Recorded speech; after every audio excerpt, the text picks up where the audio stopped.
The air froze with the words, "A grandchild from a middle school graduate is a disgrace to the family."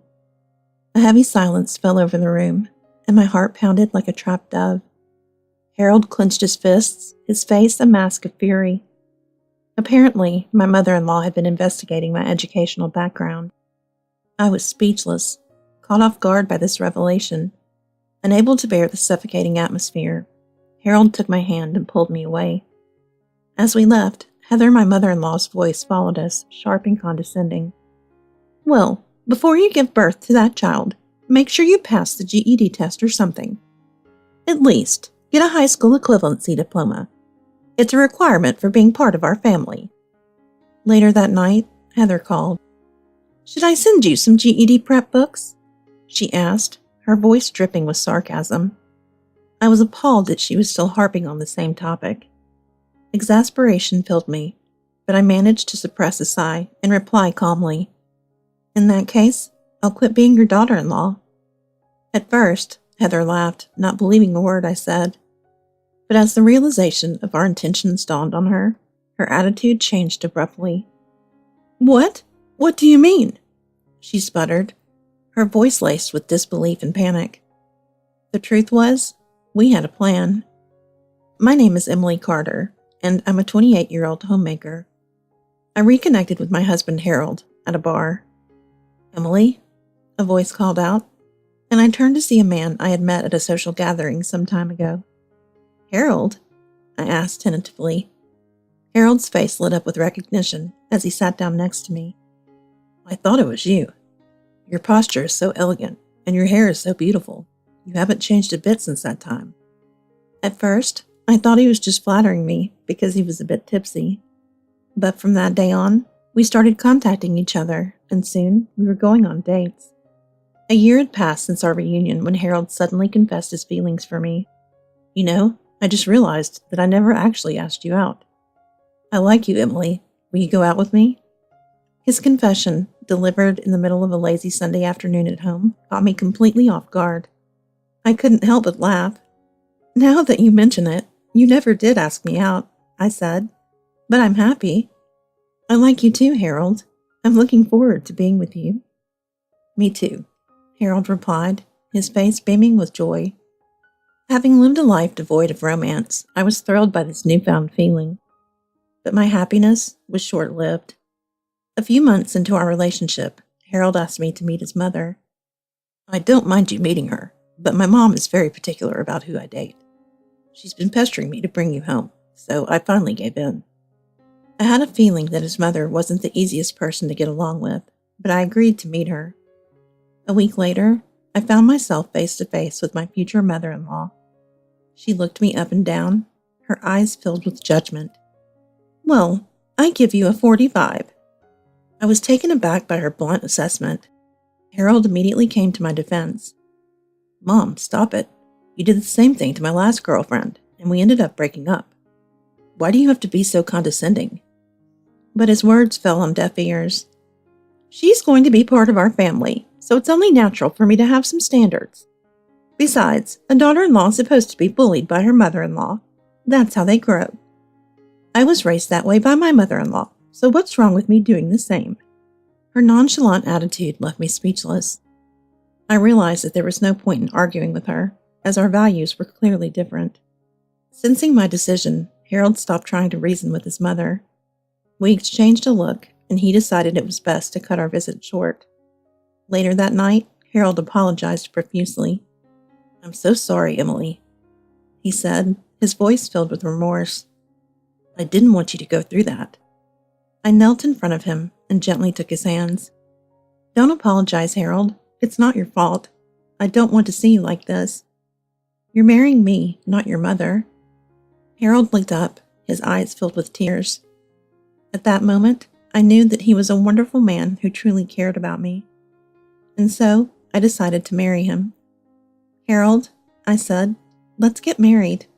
I can support you, and you're the only one who can support me.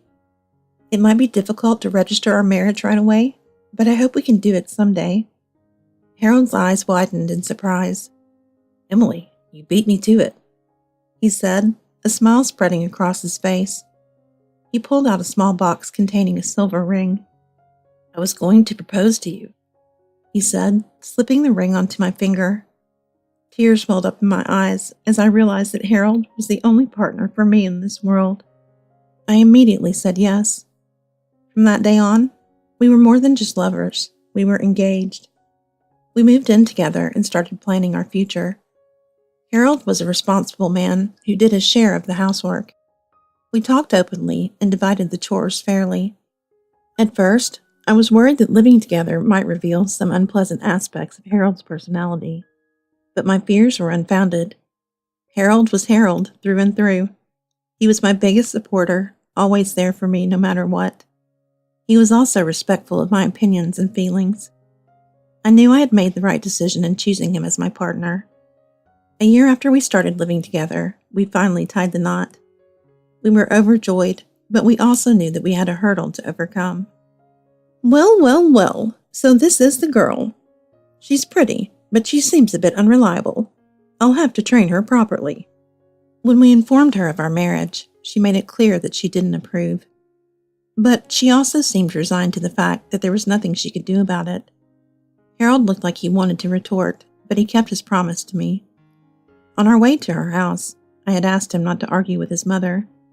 "It's not worth it. She'll just keep repeating herself, and she won't listen to anything we have to say.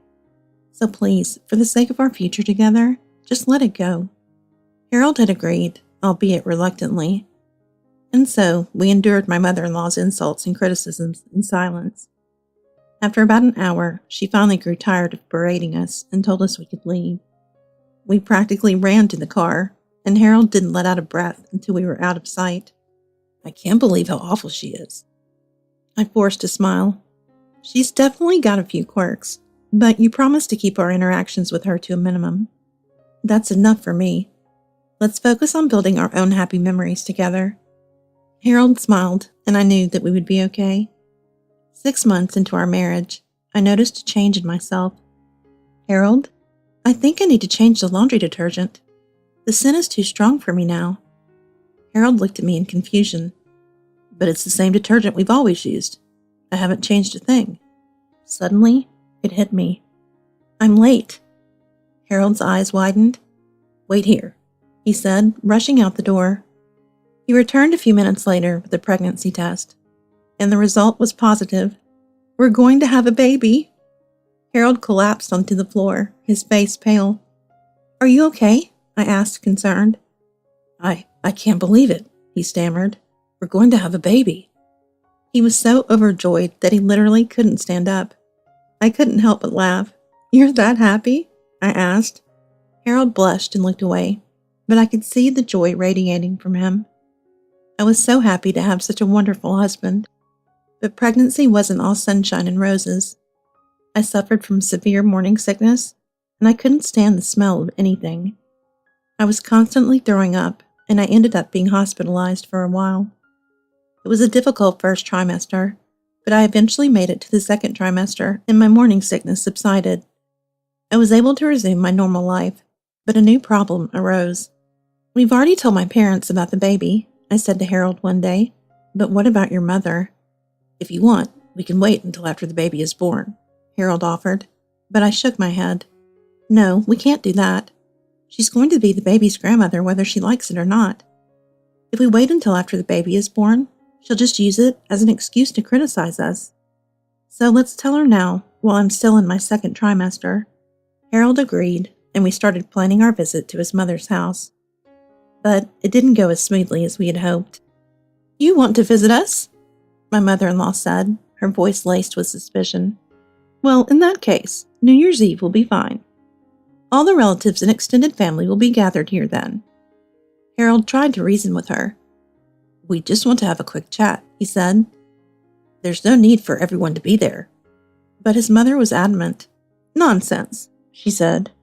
"It's a joyous occasion, and we should share it with everyone. Besides, it's not like the relatives are strangers." I had a bad feeling about this. Maybe it was just my pregnancy hormones, but I couldn't shake the feeling that something was going to go wrong. The day finally arrived, and we found ourselves at my mother-in-law's house, surrounded by relatives. Everyone was drinking, eating, and having a good time. Suddenly, Heather clapped her hands, drawing everyone's attention. "Attention, everyone," she announced. "My daughter-in-law has an announcement to make." She grabbed my arm and pulled me to my feet. I winced as her grip tightened. Harold immediately intervened. "Don't grab her so hard," he said. His mother glared at him, but she quickly regained her composure. "Anyway," she continued, "they have some happy news to share." I took a deep breath and began to speak. "Actually, we're—" But before I could finish my sentence, my mother-in-law cut me off. "A grandchild from a middle school graduate is a disgrace to the family," she declared. The room fell silent. Harold's fists clenched. Oblivious to the tension, Heather continued. "As a member of our family, you should at least have a decent education," she said. "I had to do some research, and I found out that you're a middle school dropout. In this day and age, that's simply unacceptable." She looked at me with contempt. I was mortified. Not only had she exposed my secret, but she had done so in front of all of our relatives. I was speechless. Harold couldn't take it anymore. "Mom, I can't believe you're such a horrible person," he said, his voice shaking with anger. "Emily, I'm so sorry. Let's get out of here." He took my hand and led me out of the room. As we left, my mother-in-law called after us. "Well, before you give birth to that child, make sure you pass the GED test or something," she said. "At least get a high school equivalency diploma. It's a requirement for being part of our family." We ignored her and left. Later that night, my mother-in-law called. "Should I send you some GED prep books?" she asked. I sighed. "In that case, I'll quit being your daughter-in-law," I said. Heather laughed. "What are you talking about?" she asked. "You're married to Harold, so you're a part of our family now. You can't just quit." "You're thinking that being married means that the man is in charge, and you're just there to serve him and his family, right?" I asked. Heather was silent. "There's another way," I continued. "We can get a divorce, and then we can get remarried. That way, I won't be your daughter-in-law anymore." Heather was stunned. "No, you can't do that," she said. "Harold is our eldest son. He's the heir to our family. If you divorce him, he'll leave our family." I rolled my eyes. "In this day and age, no one cares about family names," I said. Besides, it was Harold's idea to change his name. Heather's jaw dropped. "Harold?" she asked, her voice barely a whisper. "You want to change your name?" Harold took the phone from me. "Mom, I've had enough," he said. "I've been listening to your nonsense for years. You only care about me because I'm your heir.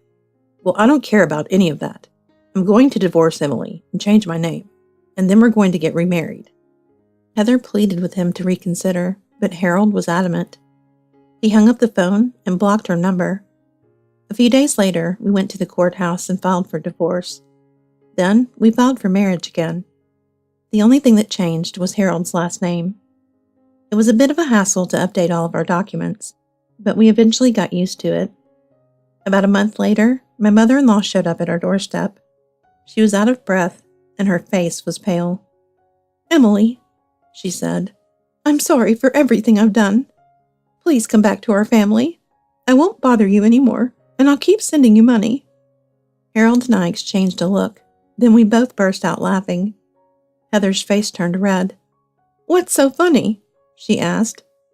"You're so naive," I said. "You said you did a background check on me, but you didn't even know what I do for a living." Heather was silent. "You see, I'm the CEO of a very famous apparel brand," I continued, "and I've been sending you $30,000 a month." Heather's eyes widened in shock. "You're the one who's been sending the money?" she asked. "Why?" "You know why," I said. "You were spending all your husband's money, and you were afraid he would find out. So you asked us to send you money so you could secretly save it." Heather was speechless. "You're a perfect daughter-in-law," she finally said. "I'm so proud of you." I smiled. "Actually, I can't give you a score," I said. "You're all negative." Heather's face crumpled. "How dare you talk to me like that?" she shrieked. "I don't want you in our family anymore. Harold, divorce her and come home right now." Just then, Harold's father reappeared. "That's enough," he said. "I've heard everything. I'm divorcing you." Heather was stunned. But, she stammered. "I have nowhere to go. I have no money. I'm useless." Everyone in the room stared at her in disgust. "You spent all your money," Harold's father said. "You can't blame anyone else for that. And you can't rely on our money anymore. You're on your own." Heather shrank back, defeated. Harold's father apologized to us for his wife's behavior. He promised to take her away and make sure she never bothered us again. We were relieved. Heather did end up getting a divorce. She tried to refuse, but Harold's father was adamant. "I'm too old to get a divorce," she had wailed. "It's so embarrassing. Everyone will laugh at me. And I have no money." Harold's father had simply laughed. "You only care about what other people think and about money," he had said. "You don't care about me at all, so go find someone else to leech off of." Heather had no choice but to agree to the divorce. She was kicked out of the house and forced to get a job. But she couldn't keep a job for long. She was caught stealing money from the cash register and was fired. She ended up homeless and had to rely on welfare. Harold and I were saddened by her downfall, but we knew there was nothing we could do. We were happy to be free of her. I gave birth to a healthy baby girl, and Harold and I are now busy raising our child. Parenting is hard work, but it's also very rewarding. We were so happy to be parents. Harold is a wonderful father, and he's always there to support me. I'm so grateful to have him in my life. Harold's father often visits us and plays with his granddaughter. He's a great grandfather, and we're so happy to have him in our lives too. We're a happy family, and we're looking forward to the future. One day, I had some news to share with Harold. "Harold," I said, "I have some good news and some bad news. Which do you want to hear first?" "The bad news," Harold said. "I haven't been feeling well lately," I said. Harold looked concerned. "What's wrong?" he asked. I shook my head. "I'm pregnant," I said. Harold's eyes widened. "We're having another baby?" he asked. I nodded. "I already got the maternity handbook," I said. "We're going to be a family of 4. Harold hugged me tightly. Our daughter, who was now a toddler, giggled and clapped her hands. I smiled. I was so happy to be starting a new chapter in our lives. I knew that we would continue to be a happy and loving family.